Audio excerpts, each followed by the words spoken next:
Sometimes a person can disappear from your life, yet somehow never leave your mind. The conversations have ended. The distance is real. The chapter appears closed from the outside. Yet internally, something remains unfinished.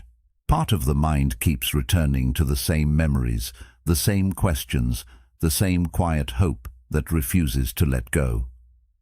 Days pass. Weeks pass. Sometimes even months. Yet a part of you remains standing in the same place, holding on to possibilities that reality has already abandoned. The strange thing is that the suffering no longer comes from their absence alone. It comes from the invisible bond that remains long after everything else has ended. The Stoics understood something that most people spend years trying to learn. Human beings are often disturbed less by what happened and more by the meaning they attach to what happened. That is why letting go is rarely about forgetting someone. It is about understanding why the mind continues reaching for what it can no longer hold.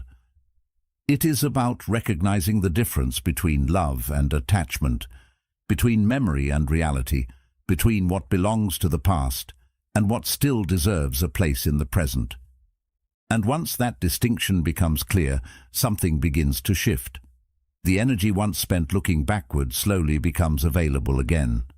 Marcus Aurelius often reminded himself to see things as they are, not as he wished them to be. Simple advice, difficult practice. Because the real struggle is not always losing someone. Often, it is letting go of the story we continue telling ourselves about them. The story of what could have been, the story of what should have happened, the story that keeps us emotionally tied to a version of reality that no longer exists. And freedom begins the moment we stop fighting what is gone and start paying attention to what remains. Most people believe the deepest part of heartbreak comes from losing someone. It feels obvious. Someone important leaves, the connection changes, and pain follows. Yet if that were the complete story, healing would be much simpler than it often is. Time would pass. The absence would become familiar.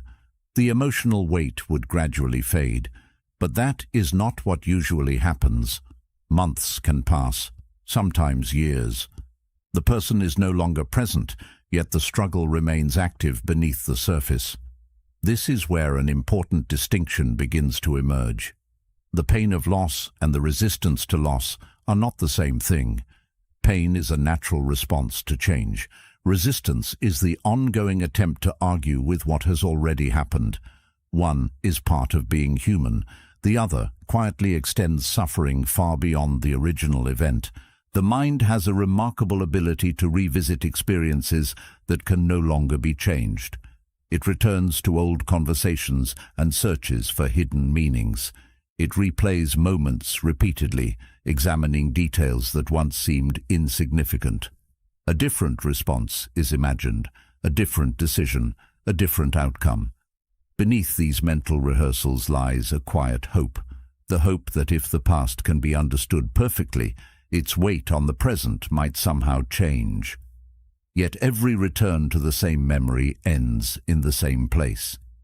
Reality remains exactly where it was. The event does not change. Neither does the ending. The circumstances do not rearrange themselves to accommodate our wishes. Still, the mind continues its negotiations because accepting finality often feels more frightening than revisiting uncertainty. This is one reason acceptance is so often misunderstood. Many people hear the word and assume it means approval. They believe accepting something means agreeing with it, endorsing it, or pretending it did not hurt. Nothing could be further from the truth. Acceptance is not approval.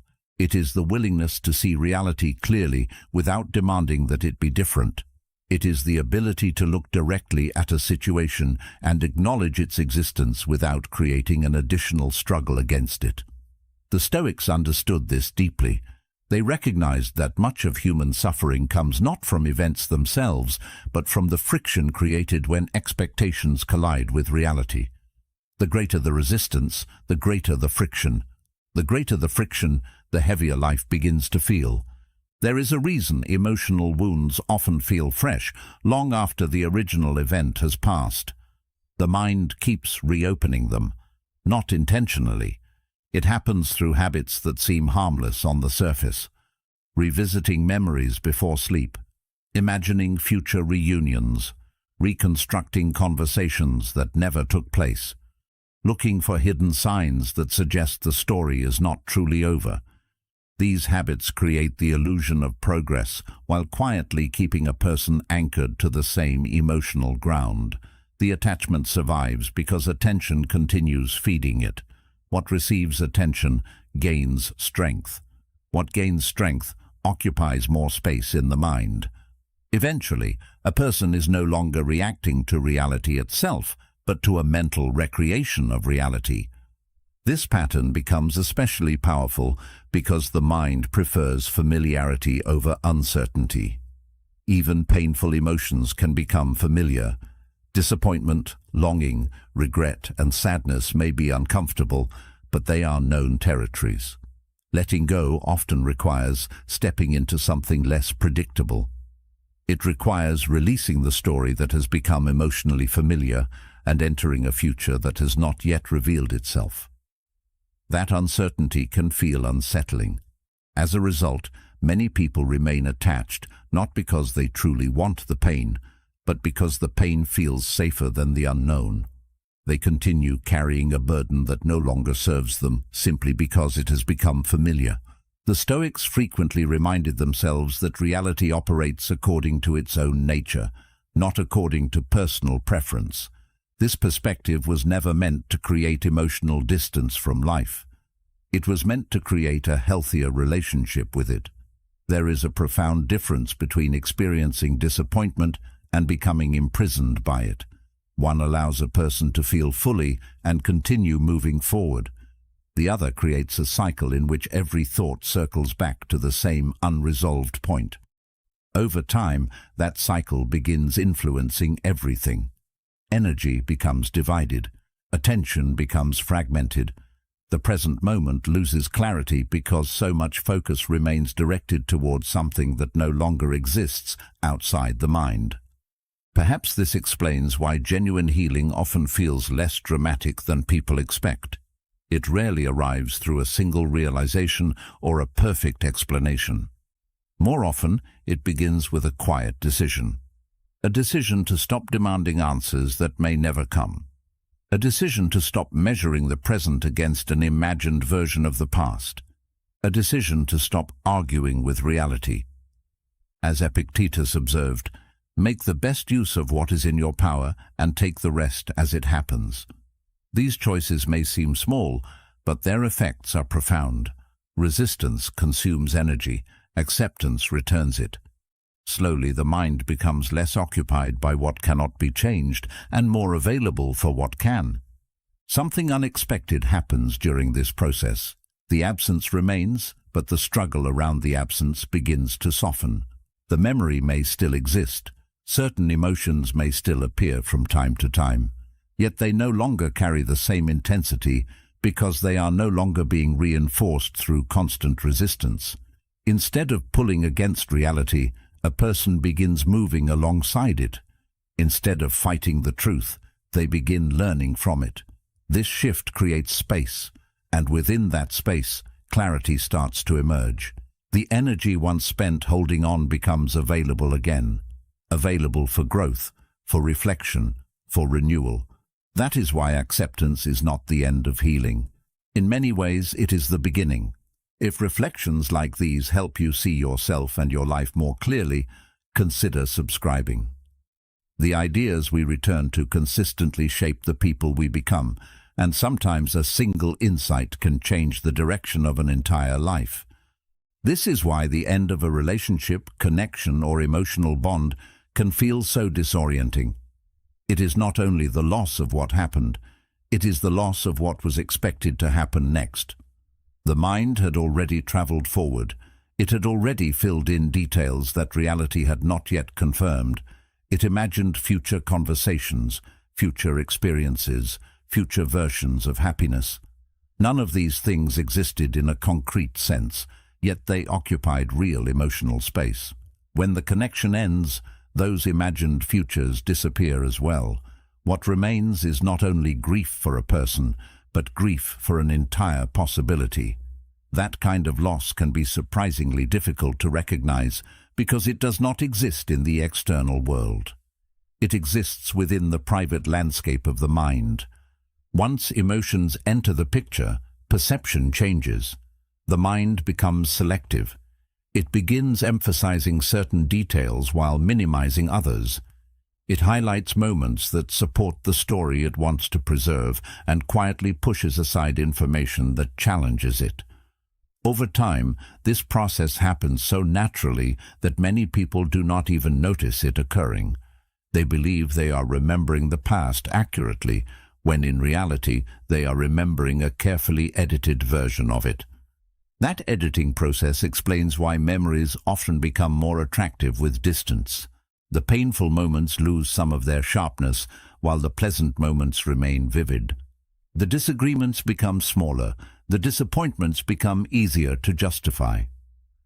The moments of uncertainty fade into the background. Meanwhile, the laughter, affection, connection, and excitement remain at the center of attention.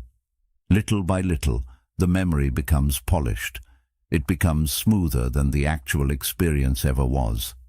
The person is no longer being compared to reality.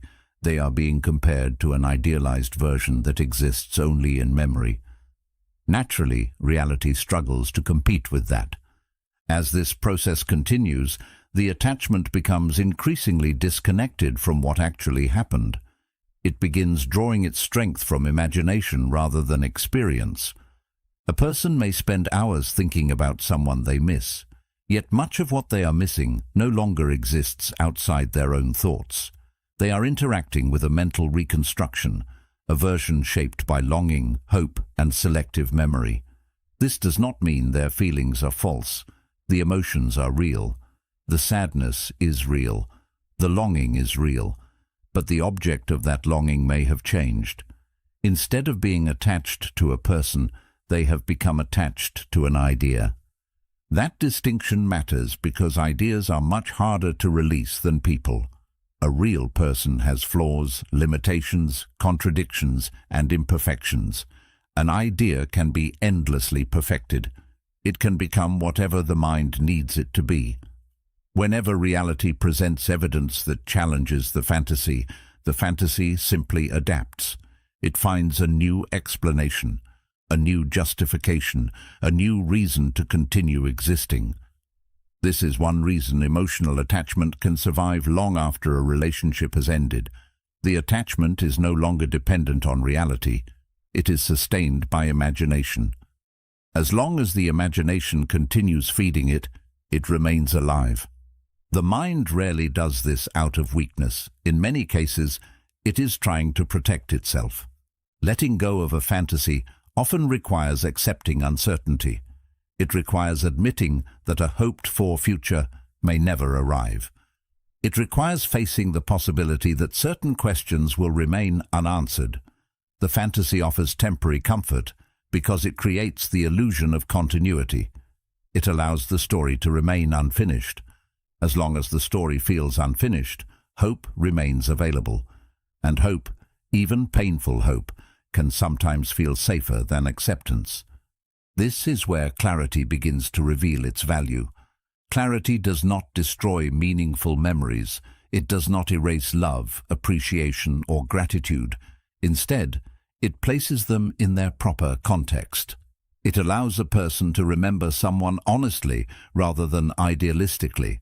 It encourages a balanced view that includes both the beauty and the difficulty, both the joy and the disappointment. As Marcus Aurelius wrote, "If you are distressed by anything external, the pain is not due to the thing itself, but to your estimate of it." Once that balance returns, the fantasy begins losing its influence.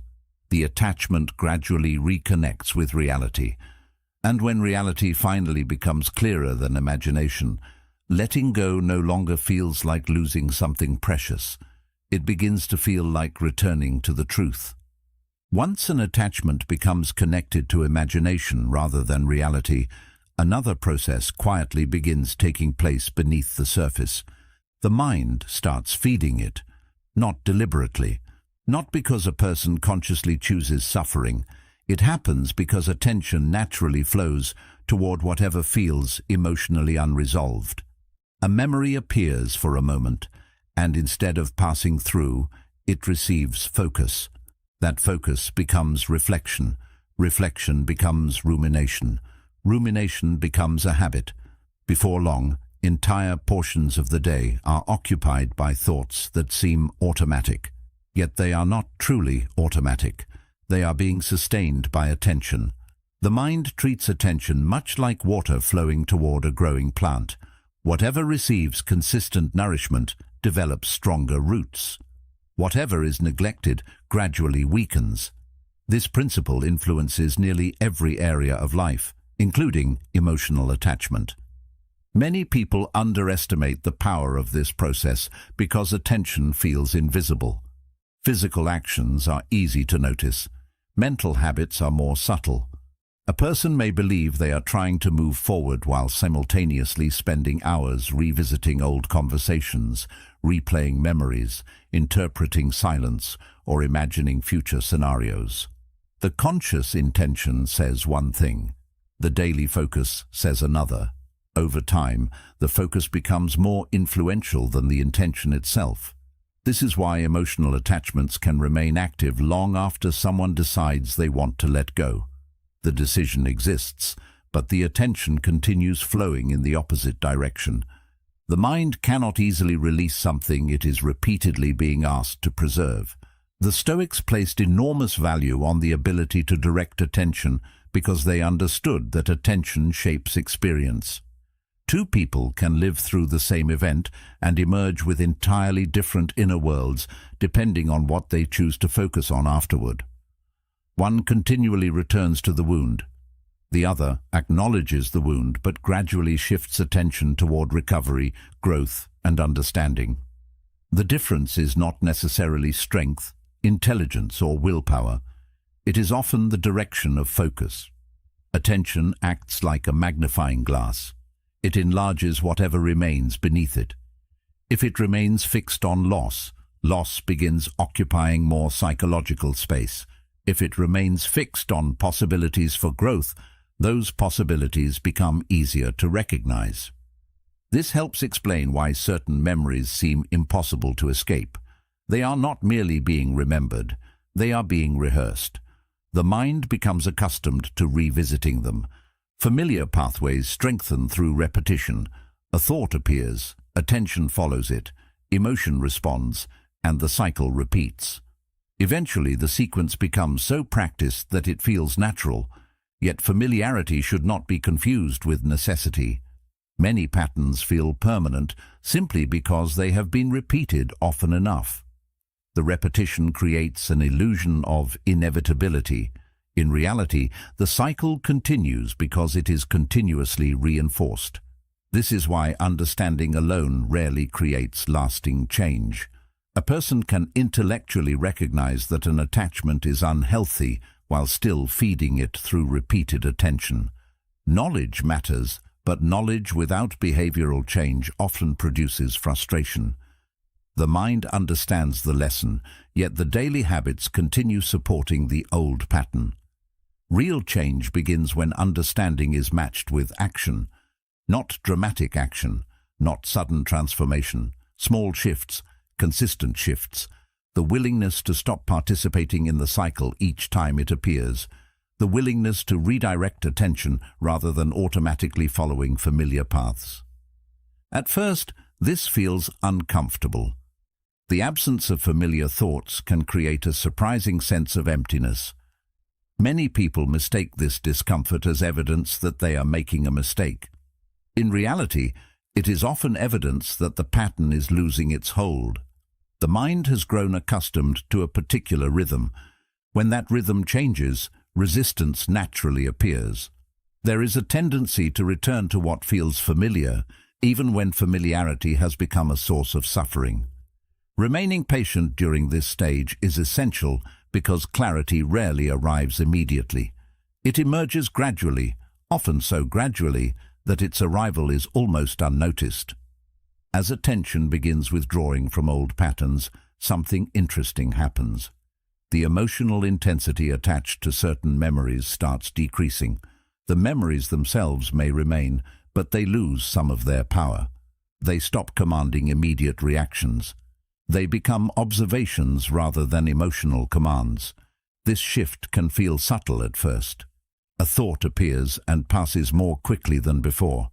A memory surfaces without triggering the same emotional storm. The mind begins creating space between awareness and reaction. Within that space, freedom starts taking shape. Eventually, the silence that once felt uncomfortable begins feeling different. It becomes less like an absence and more like an opening.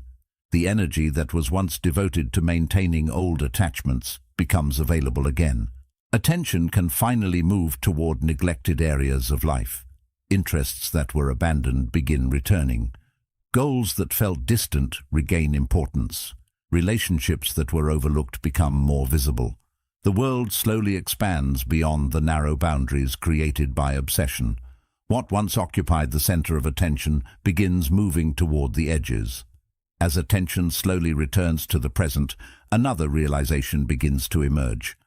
At first, it appears quietly, almost unnoticed. The pain no longer feels centered entirely around the other person. Something deeper starts revealing itself.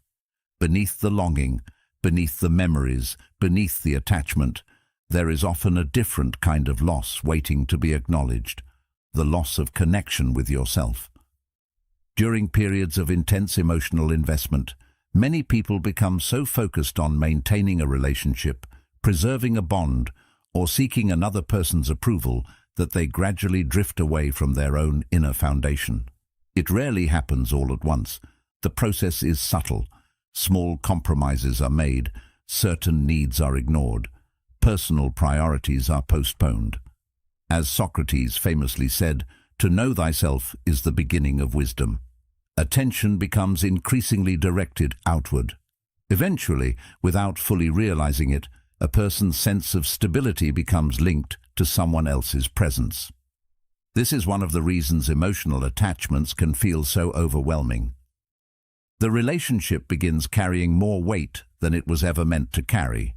It is no longer simply a connection between two people. It becomes a source of identity, validation, certainty, and emotional security. The other person's actions start influencing self-perception in ways that are rarely questioned. A message brings relief. Silence creates anxiety. Attention generates confidence. Distance creates doubt.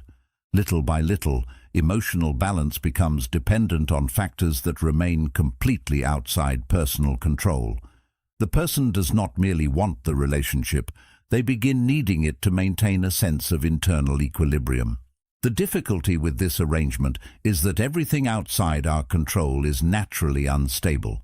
People evolve, circumstances shift, priorities change, emotions rise and fall. Nothing external remains fixed forever.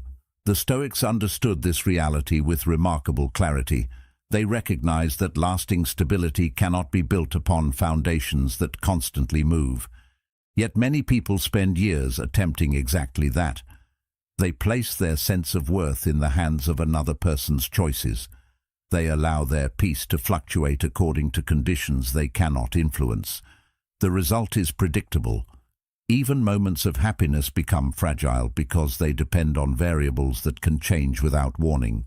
This realization can be uncomfortable because it requires honesty. It asks a person to look beyond the loss itself and examine the patterns that existed beneath it.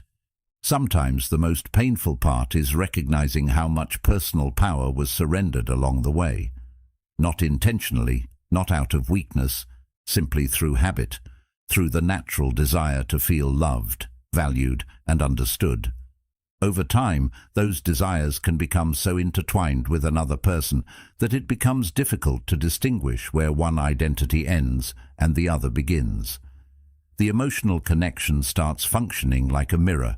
Self-worth is measured through reflected approval rather than through internal conviction. Yet within this realization, there is also an opportunity, perhaps one of the most important opportunities a difficult experience can provide.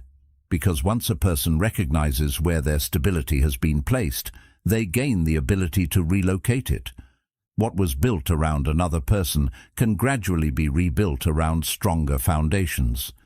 The process takes time. It requires patience. It requires self-observation. But it is entirely possible. In fact, many people discover more about themselves during this stage than they ever learned during the relationship itself. The absence that once felt unbearable begins revealing truths that were difficult to see, while emotional dependence remained active. Many people are surprised by what they discover during this stage. Beneath the attachment, they often find ambitions that were forgotten, interests that were abandoned, and strengths that received little attention. Parts of their identity that once felt alive gradually begin returning. The process resembles reconnecting with an old friend. There is a sense of familiarity mixed with rediscovery. The qualities were never truly lost. They were simply overshadowed. Emotional dependence occupied so much mental space that other aspects of life struggled to receive equal attention. Once that dependence weakens, room becomes available again. This shift changes the way value is perceived. Instead of asking whether another person recognizes your worth, attention begins focusing on whether you recognize it yourself. This distinction is subtle but transformative. External validation feels powerful because it arrives from outside. Internal validation feels different because it must be cultivated deliberately. It develops through actions rather than approval, through consistency rather than praise, through living in alignment with personal values rather than seeking constant reassurance. The Stoics believed character was the foundation of a meaningful life precisely because character remains available regardless of circumstances. It cannot be granted by another person, and it cannot be taken away by their absence. At that point, the original loss begins looking different. The focus shifts away from what disappeared and toward what is being rebuilt. The energy that once flowed entirely toward another person begins flowing back into personal growth, self-respect, and purpose. As Marcus Aurelius reminded himself, "Look well into thyself. There is a source of strength which will always spring up if thou wilt always look." And within that shift, a deeper question naturally emerges. If worth is not created by another person's attention, if value does not depend on being chosen, then perhaps it has been present all along, waiting to be recognized rather than earned. Once a person begins rebuilding their sense of self, an important shift starts taking place. The attention that was once directed almost entirely toward another person's choices begins turning towards something far more meaningful. Personal character, personal standards, personal conduct. This shift may sound simple, but it changes the entire foundation upon which self-worth is built. Many people spend years believing that value is something awarded by others. They look for evidence of their worth in affection, attention, approval, admiration, or reassurance. When those things are present, confidence rises. When they disappear, confidence falls. As a result, emotional stability becomes tied to forces that cannot be controlled.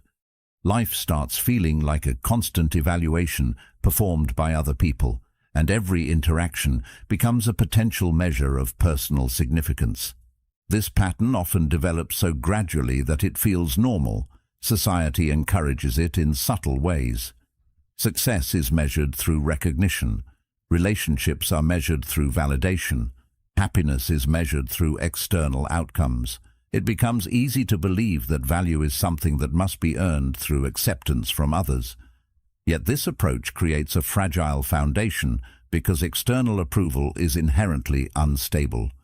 People's opinions change. Their priorities shift. Their attention moves elsewhere. Even those who care deeply cannot provide constant validation. When self-worth depends entirely on these changing conditions, insecurity becomes difficult to avoid. A person's emotional state rises and falls according to circumstances that remain beyond their influence. The Stoics offered a very different perspective.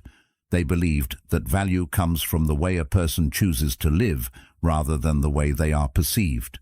Character mattered more than reputation. Integrity mattered more than popularity. Conduct mattered more than approval. This viewpoint removes worth from the hands of other people and places it back where it belongs, within personal responsibility. A person cannot control whether they are admired, chosen, or understood. They can control whether they act with honesty, whether they remain disciplined during difficult moments, whether they live according to principles they genuinely respect. These are qualities that remain available regardless of circumstances, and that is precisely what gives them their power. This understanding begins changing the way loss is interpreted. When someone leaves, the immediate reaction is often deeply personal. The mind searches for explanations. It looks for flaws. It wonders what could have been done differently. Emotional attachment frequently translates another person's departure into a judgment about personal value. The absence feels like evidence. The silence feels like proof. The rejection appears to confirm fears that may have existed long before the relationship itself. Yet another person's decision cannot determine what a person is worth. It can only reveal a change in circumstances. The meaning attached to that change is what creates so much unnecessary suffering. The difficulty is that emotional attachment rarely presents itself as attachment. Instead, it disguises itself as necessity. It whispers that happiness depends on a specific outcome. It suggests that peace is waiting on the other side of reconciliation, validation, or acceptance. It creates the impression that another person's presence is the missing piece required for completeness. The story becomes convincing because it aligns with a natural human desire for connection. Yet connection and completion are not the same thing. A meaningful relationship can enrich life, support growth, and provide companionship. It cannot create a complete sense of self for someone who has not already begun cultivating it internally. This is why so many people feel lost after a significant loss. They are not only grieving another person, they are confronting an identity that became dependent on external confirmation. Without the relationship, familiar sources of reassurance disappear. Questions that were previously hidden begin rising to the surface. Questions about value, purpose, direction, confidence. At first, this can feel unsettling. Yet it also presents an opportunity that many people overlook. The absence of external validation creates space for something deeper to develop. It creates space for self-respect that is not dependent on constant reinforcement from others. Self-respect grows differently than approval. Approval can arrive instantly. Self-respect develops gradually. It is built through repeated actions that align with personal values, through keeping promises made to yourself, through maintaining dignity during difficult situations, through acting with integrity even when no one is watching. These experiences create a different kind of confidence, a quieter confidence, one that does not require constant confirmation because it is rooted in evidence gathered through lived experience. The more a person demonstrates reliability to themselves, the less dependent they become on external validation. The Stoics understood that circumstances will always remain uncertain. People will enter and leave our lives. Opportunities will appear and disappear. Success and failure will continue alternating throughout existence. Attempting to build worth upon these changing conditions guarantees instability. Building worth upon character creates something far more durable. It creates a foundation capable of remaining steady even when life becomes unpredictable. This does not eliminate disappointment. It does not remove sadness or prevent grief.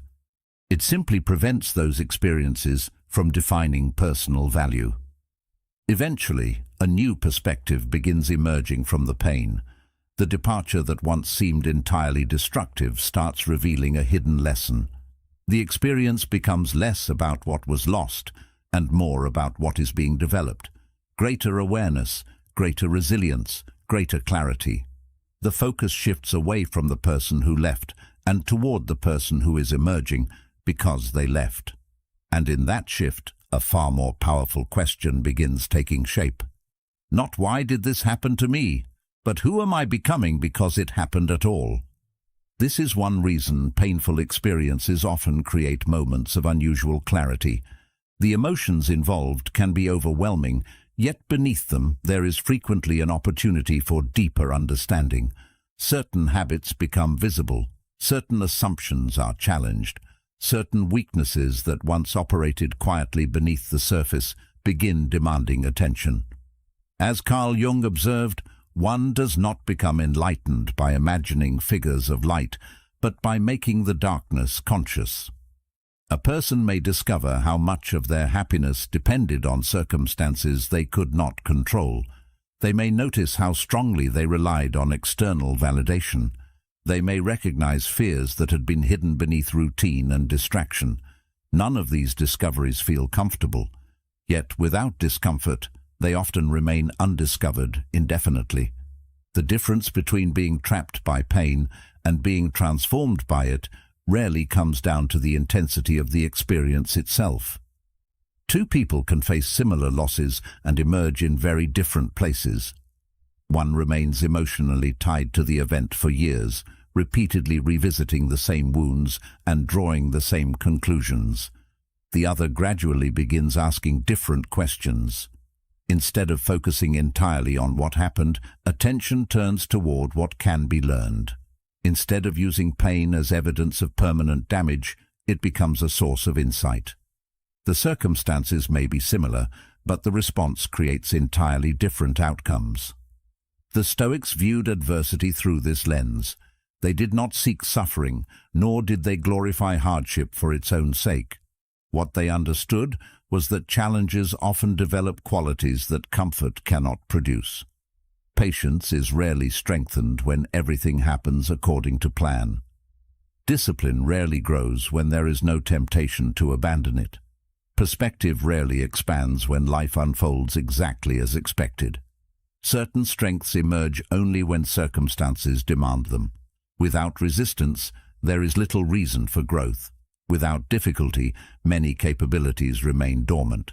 The challenge itself becomes part of the process through which character is refined.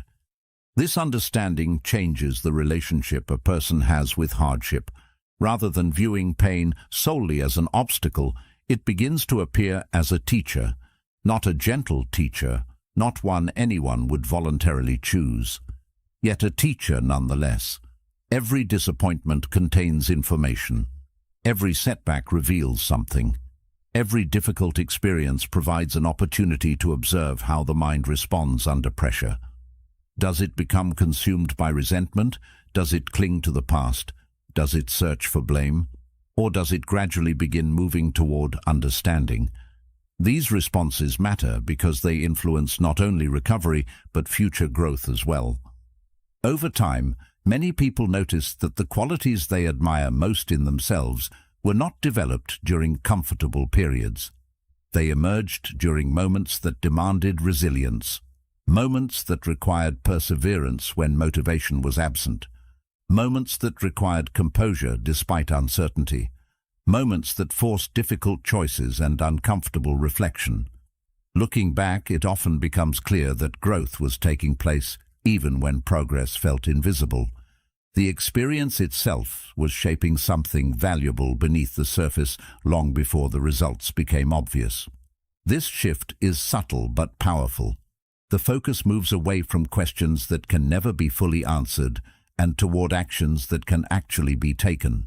Energy that was once invested in replaying the past becomes available for creating something new. New habits, new goals, new perspectives. The experience remains part of personal history, yet it no longer dictates the direction of personal growth. Instead of serving as a permanent source of limitation, it becomes a source of wisdom. The pain is still acknowledged, but it is no longer placed in control. Something else begins happening as well. Self-respect grows. Not because life suddenly becomes easier, but because challenges have been faced directly rather than avoided. There is a quiet confidence that develops when a person realizes they can survive difficult experiences without losing themselves. That confidence is different from optimism. It is different from excitement. It comes from evidence. Evidence gathered through endurance, reflection, and continued effort. Each difficult step taken becomes proof of capability. Each setback navigated becomes proof of resilience. Eventually, the experience stops being defined solely by what was lost. It becomes connected to what was gained. Greater awareness, greater patience, greater emotional maturity, a clearer understanding of personal values, a stronger connection to purpose. These developments rarely appear immediately. They emerge gradually, often unnoticed, until much later. Yet once they become visible, the entire experience begins taking on a different shape. The wound that once seemed only destructive reveals its deeper contribution. Not because the pain was necessary, but because something meaningful was created in response to it. At that point, attention naturally shifts forward. The question is no longer centered on what happened. The question becomes what will be built from it. And within that question lies the beginning of a new chapter, one defined not by loss, but by the person that loss helped shape. After enough reflection, enough struggle, and enough attempts to make sense of what happened, a quiet moment eventually arrives. It does not announce itself. It does not appear with certainty or dramatic clarity. It often arrives in the middle of an ordinary day, a moment when the mind becomes tired of carrying the same weight, a moment when the familiar cycle of remembering, hoping and waiting begins to feel less comforting than exhausting. This is where an important choice emerges, not a choice visible to anyone else, not one that requires a conversation or a declaration. It is an internal decision, a private turning point. The realization that continuing to carry a fantasy is also a choice, even if it does not always feel like one. For a long time, the fantasy may have seemed necessary. It provided comfort during uncertainty. It kept possibilities alive when reality felt disappointing. It allowed unfinished stories to remain open. There was always another explanation to consider, another future scenario to imagine, another reason to believe that things might somehow return to the way they once seemed. Yet every fantasy carries a cost. The cost is not always obvious at first because imagination can feel hopeful. But over time, the price becomes clearer. Attention remains tied to what no longer exists. Emotional energy remains invested in outcomes that may never arrive. Life continues moving forward while part of the mind remains standing still, waiting for something that may already be over. This is why the final stage of letting go has very little to do with forgetting.